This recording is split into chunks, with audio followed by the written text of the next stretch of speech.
এই ভিডিওটা আজকের না, যেদিন আব্বু আম্মুর বাসা থেকে চলে আসবো তার 2 দিন আগের ভিডিও এটা।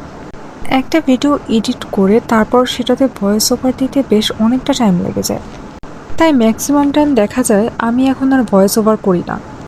আজ একটু সময় পেলাম তাই চিন্তা করলাম আচ্ছা ঠিক আছে, একটু ভয়েস ওভার দিয়ে ভিডিওটা এডিট করে ফেলি। এই যে সেদিন যখন রান্না করছিলাম তখন আম্মু আমার সাথেই বসা ছিল, পাশে চেয়ার নিয়ে এসে বসেছিল আর আমার রান্না দিচ্ছে।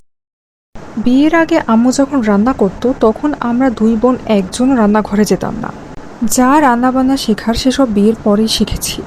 আর এখন এই যে ভিডিওতে তো প্রমাণ হয়েই যাচ্ছে যে এখন আব্বু আম্মুকে রান্না করেও খাওয়াতে পারি। যেহেতু রিসেন্টলি আম্মুর একটা অপারেশন হয়েছে তাই সে ব্যাপারটা সম্পর্কিত সবাই মোটামুটি অবগত। আর আমরা 2 বোন বেশ অনেকদিন ছিলাম আব্বু আম্মুর সাথে।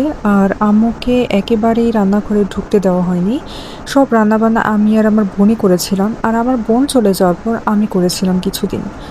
এখন একটা হেল্পিং হ্যান্ড যদিও পাওয়া গিয়েছে, যেহেতু আমাদের ওই এলাকায় একেবারেই হেল্পিং হ্যান্ড পাওয়া যায় না, তো রিসেন্টলি একটা হেল্পিং হ্যান্ড পাওয়া গিয়েছে। আর ওই আপাটা আসাতে আলহামদুলিল্লাহ আম্মু অনেক কিছু ইজি হয়ে গিয়েছে।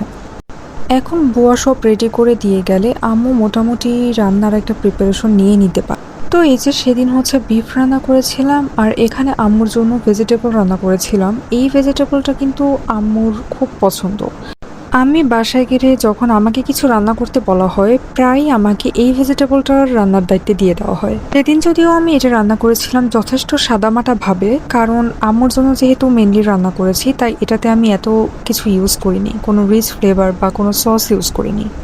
আম্মুর সাথে কথা বলতে বলতে অলমোস্ট আমার রান্নাবান্না কমপ্লিট হয়ে গিয়েছিল আর সব কিছু গুছানোর প্রিপারেশন নিয়ে নিচ্ছিল।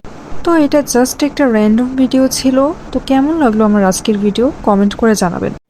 Thanks for watching.